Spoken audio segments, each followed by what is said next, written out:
Let's get amongst this and have a good yarn about if the robotic dog is the way of the future. That is from New Zealand software company Rocos in training a Boston Dynamics designed robot called Spot to work on farms to help relieve the strain of worker shortages and create precision in farming. It's currently being used to chase Singaporeans to maintain physical distancing in a public park. But will it be the big next installment on our Kiwi farms? And joining us now is David Inks from Rocos. Good evening, sir. Thank you so much for bringing us this very interesting story tonight. Now, I know you're inspired by a globally connected future where autonomous robots can accelerate change for good. How did this come about to lead you into this type of robot? So our company, as you mentioned, is founded in New Zealand, and we work with some of the best robotics companies in the world, and they're always interested in what use cases their robots can be used for. And we're part of their developer program and received 2 Spot robots just before COVID lockdown. And we had the opportunity to go out and test Spot in all these different incredible and uniquely New Zealand environments. And of course, we couldn't not take Spot out for a chase around of the sheep. So to start with, we mentioned there in the intro, you're breaking up Singaporeans that are getting too close into each other's bubbles. But what was the intention firstly when you started out with this robotic form of a dog? What was its first intention for? Yeah, well, the big challenge with robots that have wheels is that they can't go up and down stairs. They can't handle walking over logs or any of those really basic environments that humans can operate really well in. And Boston Dynamics in the US has really specialized in building robots that can operate in these environments built for humans and not for wheeled robots. So they've really doubled down in that. So the question really is where are legs better than wheels? And it's not everywhere. There's many places where wheels are better than legs on flat surfaces and going long distances. There's a lot less energy involved. But if you're trying to tackle some staircases, if you're trying to tackle, a few obstacles, legs turns out are significantly better. So the question really in New Zealand is, where is this form factor of robot actually going to outperform the Rovers?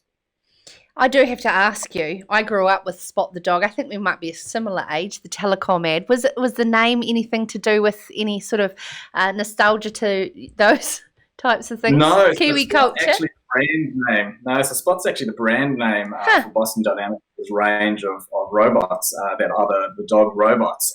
But that dog in particular is called Harry McCleary, which we thought was far more appropriate for New Zealand. Yeah, I have a miniature schnauzer. When she's wet, she looks like Harry McCleary, David. Hey, now tell us about your background and your connection to the agriculture sector here in New Zealand as well. Yeah, so the company itself, myself and my co-founder, Richard Stanier, really kind of born out of the cloud industry, and we were really trying to help robotics companies in particular be able to remotely manage robots, which is really the next big growth area for robotics. But my wife's family was from a station in Gisborne, sheep and beef station, and so we spent a lot of time in the country. And for me, it's always around what are the new technology evolutions that can potentially help in these environments. And I think the thing we have to remember is that technology is not new to farms. Farms have been early adopters of technology for thousands of years. They reformat the environments, they replace animals with machines. We're not the only ones that are doing that. And so horses are not necessarily used anymore. There's a lot of bikes out there.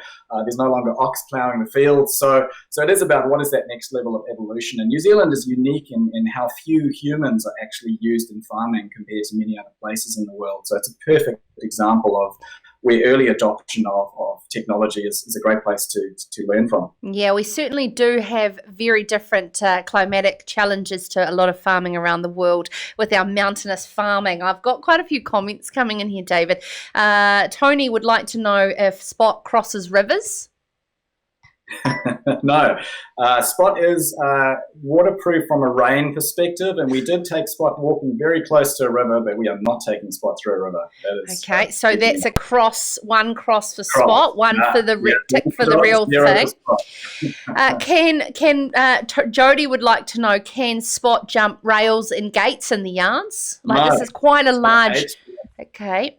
Yeah, All right, so yeah, that's another absolutely. black There are mark. significant barriers to getting Spot out into chasing sheep. And I think the interesting thing is that that video has gone around the world, and we've had many people contact us. Firstly, sad that we're replacing dogs, and I think it's safe to say that we're not replacing the farm dog anytime soon. This was really a test case, a use case. We were really impressed at how well Spot did. But so many of those use cases are still well out of reach for a robot dog. For those of you who are watching, I'd like you to come up with some suggestions. Tim Innes doesn't reckon Spot would go very well in the snow. I would like you to come up with some suggestions where Spot could be useful, though.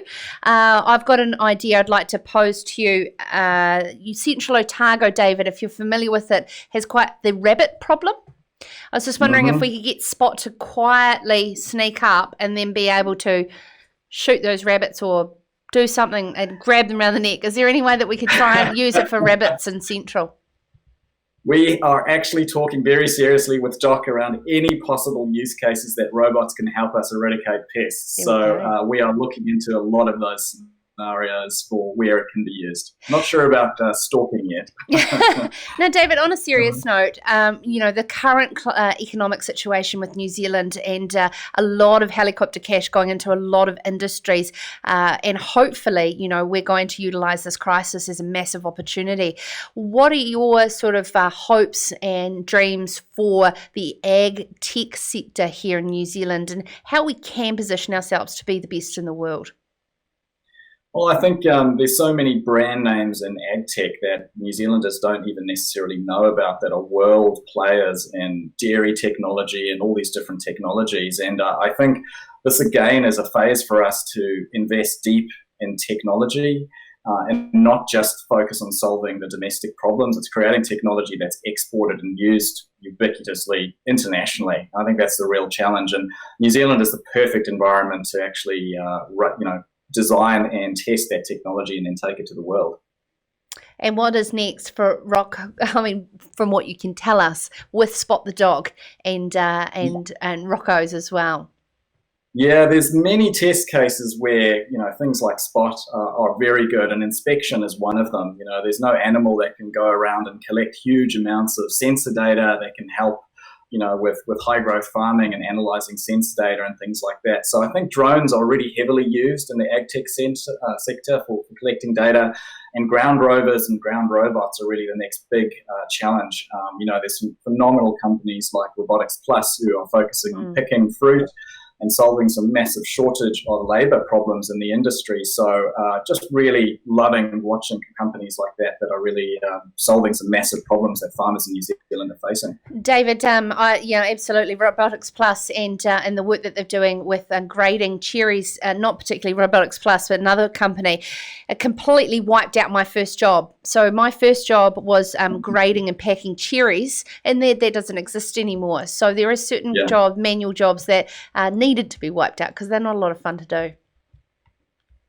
Yeah, and I think there's always big challenges around that. But I think, again, agri-tech is a natural evolution for many of these organizations that people ask the question of, are you replacing jobs? And I think in many cases, optimization is about replacing jobs. There's no way to avoid that. And I think governments and organizations need to embrace that, understand that, and be empathetic to the role that this new optimization is bringing to these environments. But we are definitely replacing what they term the dull, dangerous, and dirty jobs. That's really the target for automation, and I think that's the good news story. And I think in agriculture in particular, there is a massive worldwide shortage in many of these categories. So you're not just replacing good jobs, you're providing ways that the fruit can get picked and not fall off the tree. You're providing ways to optimize the farming and those types of things. So you really are adding to the economy rather than hurting it.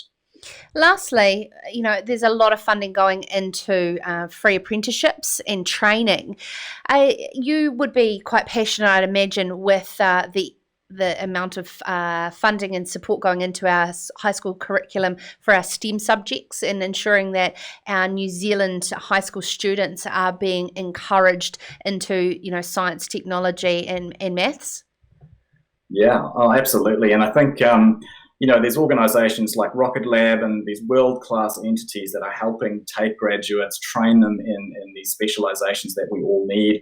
And New Zealand increasingly is getting phenomenal global funding from the US, from Australia, to help startups grow and supporting the local VC community as well. So, huge amount of growth here. Fantastic place to grow a high-tech company. And, really excited about where it goes from here. Okay, and just in passing, because of course Serious Country, David, is an interactive show and it's all about who's watching. It's not about me or you. There's one last suggestion here. Can we use Spot for our biosecurity on our borders? Can we put a good sense of smell on Spot?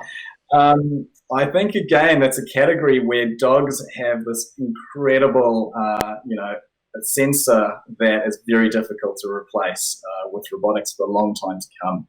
So you probably find no, robotics dogs will also probably be a bit mean at our borders, and I think we're known as a pretty friendly country. Thank you so much for taking the time to join us. That's CEO for Rocos, David Ings. This is Serious Country.